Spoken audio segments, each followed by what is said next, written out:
वह काफी लेकर अंदर आई। अने बड़ी सा से सोफे पर बैठा हुआ था। दृष्टि के अंदर आते ही उसने केबिन के इलेक्ट्रॉनिक डोर को रिमोट से बंद कर दिया।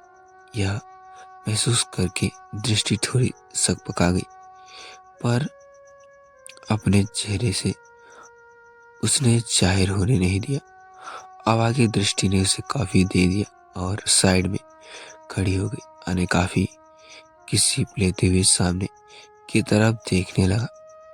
उसने अपने कोल्ड वाइन में दृष्टि को अपने बगल में बैठने को कहा, पर दृष्टि ने जान बूझकर ऐसा एक्ट किया जैसे उसने अने कुछ सुना ही नहीं।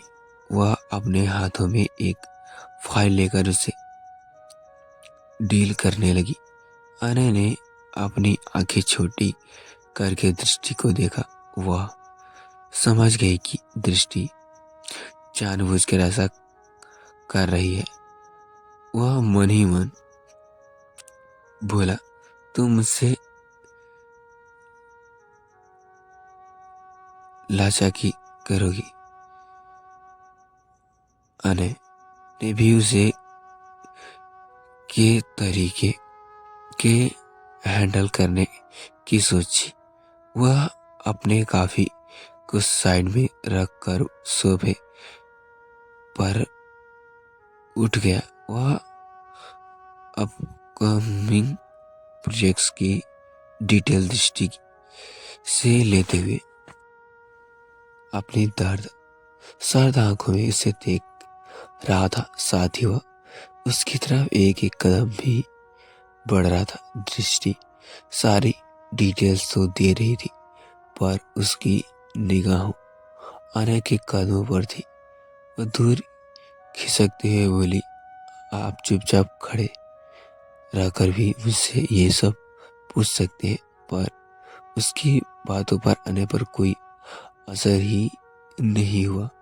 वह उसकी तरफ बढ़ जा ही रखता है। वह अपनी इंटेंस आंखों से दृष्टि की तरफ देखते हुए बोला, ये मेरी तरीका है बात करने का। आज तक अने दृष्टि के बेहद करीब आ गया था। दृष्टि उसे आंखें दिखाते हुए बोली, देखिए। यह कहते हुए अपनी फिंगर पॉइंट कर देती है। अने उसके उस फिंगर को अपने उंगलियों से झटक कर अपने दूसरे हाथ से उसके गालों को सहलाते हुए नोटी टोन में बोला, हाँ दिखाओ, क्या दिखाना चाहती हो। दृष्टि अने के और करीब आकर उसे गुस्से में घूरते हुए चिढ़कर बोली, आपको शर्म नहीं आती किसी लड़की से ऐसे बातें करते हुए। अने उसके गालों को सहलाते हुए बोला, बेबी, अपने होने वाले वाइफ से ऐसे बातें करने में कौन सी शर्म। ये कहते हुए वो जैसे ही दृष्टि के ओठों की तरफ झुककर उसे किस कर लेते हुए होता है, दृष्टि उसके गालों को जोर से बाइट कर देती है। अने की हल्की आह निकल जाती है और घूर कर दृष्टि को देखने लगता है। उसके इस तरह देखने से दृष्टि डर के मारे सकपका जाती है और उसका गाल सूखने लगता है। और दृष्टि की तरफ वार्निंग लुक भी देते हुए उसकी तरफ बढ़ने लगता है। दृष्टि तो पहले ही घबराई हुई थी। वह बेपरवाह होकर इधर उधर भागने लगी है। तभी उसकी निगाहें रिमोट पर जाती है। आने तो उसके इराद पहले ही भाग चुका था। और झट से रिमोट को अपने ड्रॉअर में डाल देता है। अब दृष्टि के पास बचने की कोई रास्ता नहीं था। इससे पहले कि वह भागने के लिए भागने के बारे में सोच भी पाती। अनय फुर्ती से दृष्टि के पास आया और उसे बोरी की तरह अपने कंधों पर उठाकर अपने प्राइवेट रूम की तरफ ले जाने लगा। दृष्टि उससे छूटने के लिए छटपटाती रही, पर अनय के आगे उसकी एक न चली। अंदर आकर उसने एक झटके में दरवाजा बंद कर दिया और दृष्टि को बेड पर लटकाते हुए फटकते हुए खुद उसके ऊपर आ गया। अनय के इस तरह से करीब आ जाने से दृष्टि की सांसें ऊपर नीचे होने लगी थी। अनय दृष्टि को अपनी बाहों में घेरे के कैद में उसके चेहरे पर आ रहे बालों को कान के पीछे करता है और अपनी इंटेंस आंखों से उसे देखने लगता है। अनय को कुछ न कहा करता देख दृष्टि की थोड़ी हैरान होती है, पर उसे नहीं पता था कि वह तूफान से पहले ही शांत है। दृष्टि अनय की इंटेंस आंखों में अपने लिए बेपनाह प्यार और प्रोजेक्टिविटी साफ साफ देख पा रही थी। जब अनय की इंटेंस नजरों को वह बर्दाश्त नहीं कर पाई तो उसे अपने पलकें झुका ली। वह अपनी झुकी पलकों के साथ बोली, आप मुझे ऐसा क्या देख रहे हैं? अनय दृष्टि के गालों को प्यार से सहलाते हुए अपनी वॉइस में कोल्डनेस लेकर बोली, तुम्हें बता दो कि मैं तुम्हें क्यों देख रहा हूं।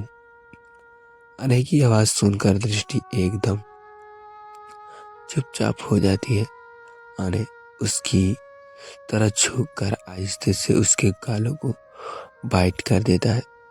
वह उसके माथों को चूम लेता है, जिससे दृष्टि की आंखें बंद हो जाती है। वह आहिस्ते से अपने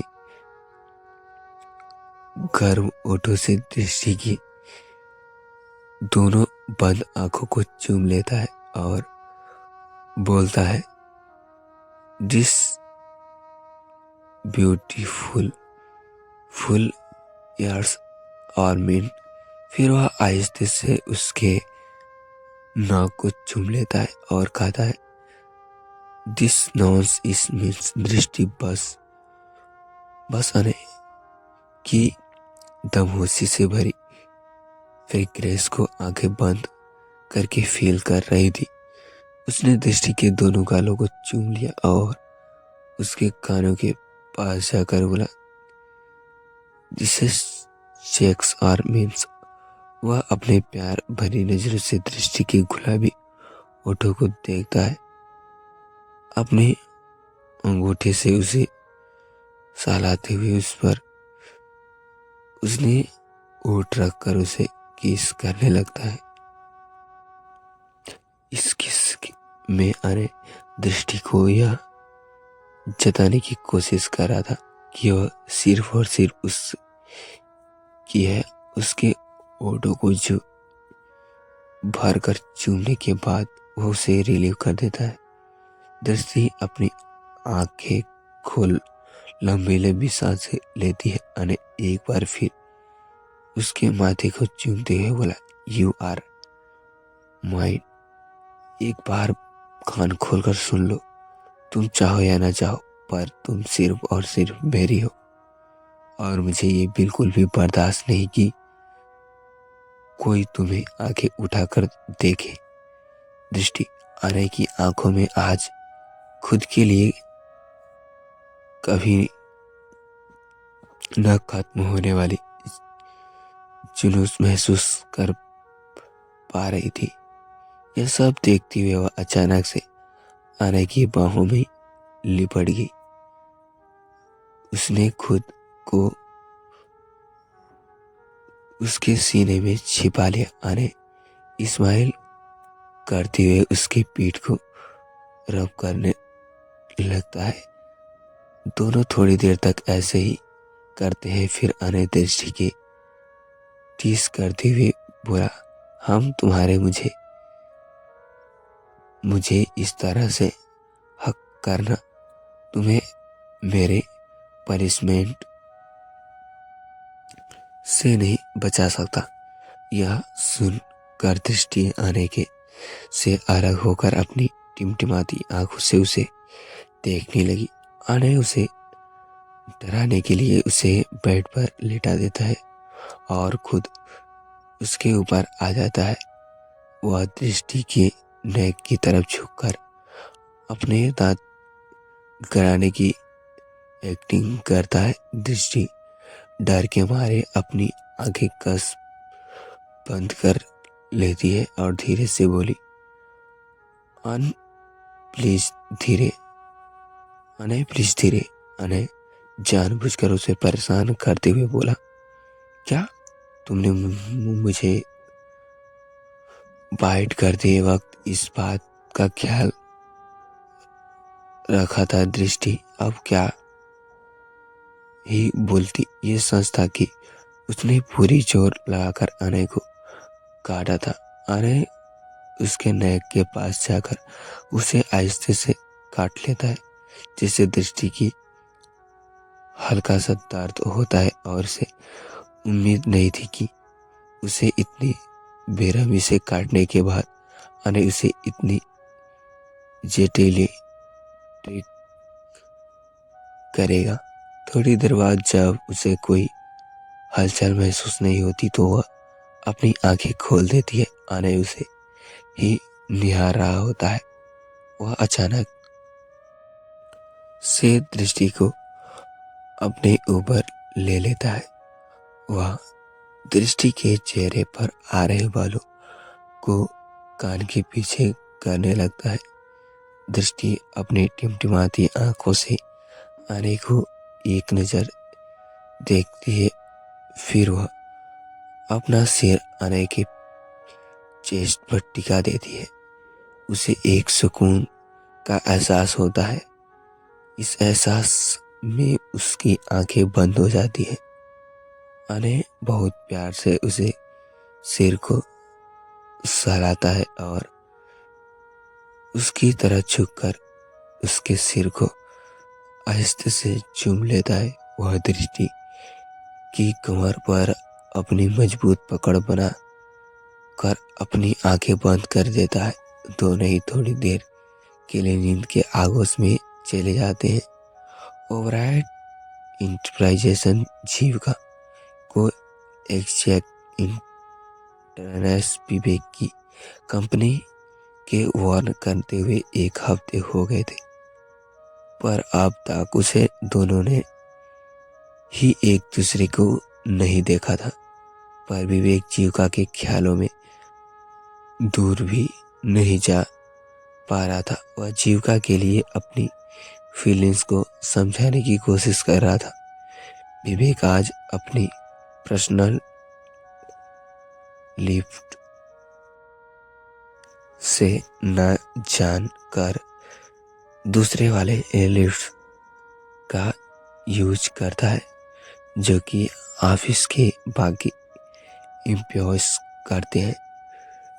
उसके लिफ्ट्स के एंटर करते ही सारी फीमेल्स एम्प्लॉयज जो कि लिफ्ट में मौजूद थी अपनी ललचाई आंखों से विवेक को देखने लगी। उन्हें हैरान के साथ साथ बहुत खुश भी हो रहा था विवेक को देखकर, पर विवेक का ध्यान अपनी फोन की स्क्रीन पर था। वह आज लाइट ब्लू शर्ट और ब्लैक फॉर्मल पैंट के कॉम्बिनेशन की बहुत टेंसिंग लग रहा था। उसने ब्लैक कलर का ब्लेजर कैरी किया हुआ था। वह लिफ्ट से निकलकर जैसे ही 2 कदम आगे चला गया कि तभी एक फीमेल्स एम्प्लॉय से उसकी टक्कर हो जाती है, पर एम्प्लॉय के हाथों में रखी फाइल गिर कर इधर उधर बिखर जाती है। वह एम्प्लॉय उसे उठाने के लिए नीचे झुक जाती है और विवेक को सॉरी बोलने लगती है। विवेक उसका सारा पारा चढ़ रहा था। इस जानी पहचानी मोटी सी आवाज को सुनकर शांत हो जाता है। जैसे ही वो लड़की फाइल पकड़कर सीधी खड़ी हो जाती है, विवेक उसे देखती ही रह जाता है। वह लड़की भी विवेक को एकटक देखने लगती है। आप जीव का सरप्राइजेक्शन हो, बोलती है तो विवेक के मुंह से भी हैरान से तुम निकल जाती है। वह मौजूद सारे एम्प्लॉइज उसे ही देखने लगे जाते हैं। यह देखकर विवेक उन सबको घूर कर एक नजर देखता है, जिससे सभी शांत हो जाते हैं और अपना अपना काम करने लगते हैं। विवेक उसे देखकर कैंटीन की तरफ चलने के लिए कहता है। जीविका भी उसकी बात मानकर उसके पीछे पीछे जाने लगती है। विवेक उसे अपनी प्राइवेट कैंटीन एरिया में ले जाता है। वह वेटर को 2 कॉफी का ऑर्डर देता है। जीविका विवेक की तरफ देखते हुए हंगवल में बोली, क्या मैं चाय ऑर्डर कर सकती हूँ? Actually I don't like coffee too much. Vivek को उसका ये हलबल नेचर बहुत पसंद आया।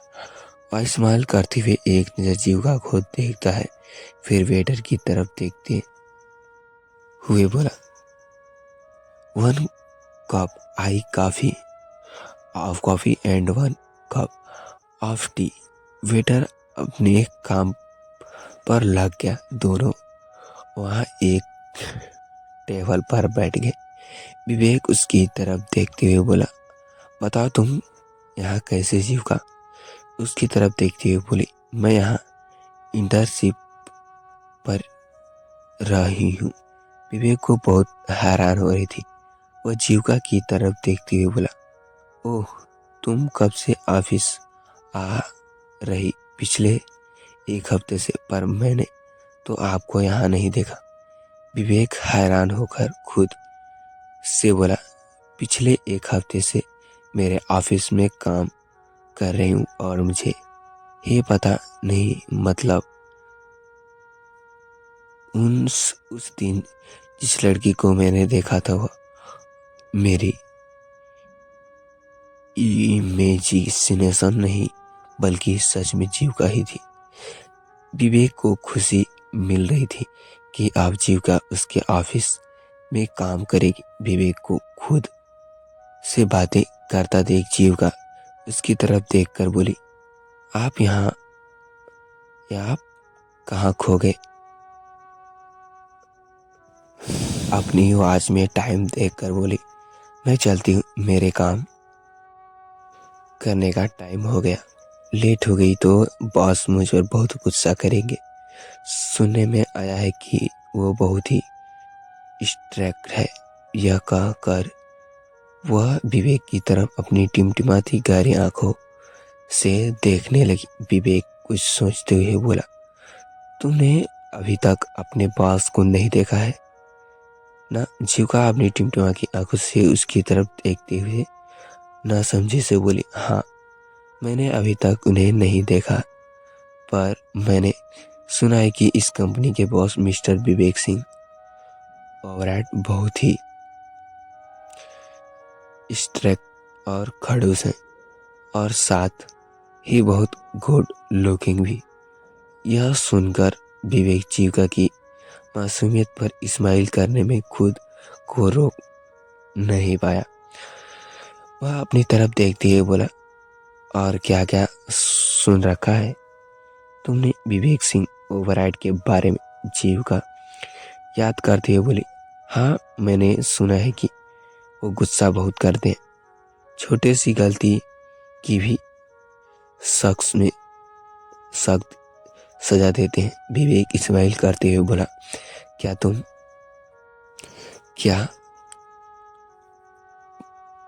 बॉस से मिलना चाहोगी?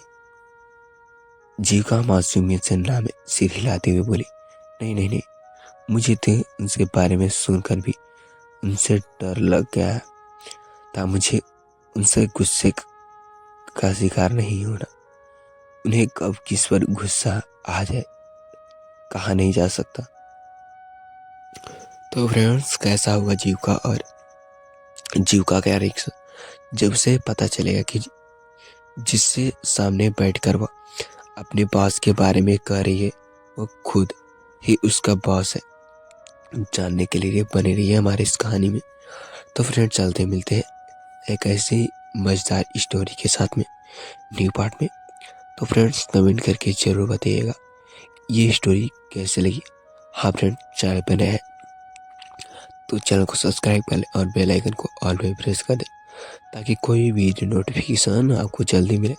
तो फ्रेंड्स, चलते हैं मिलते हैं नेक्स्ट पार्ट में। तब तक के लिए bye bye. Thank you for watching my video.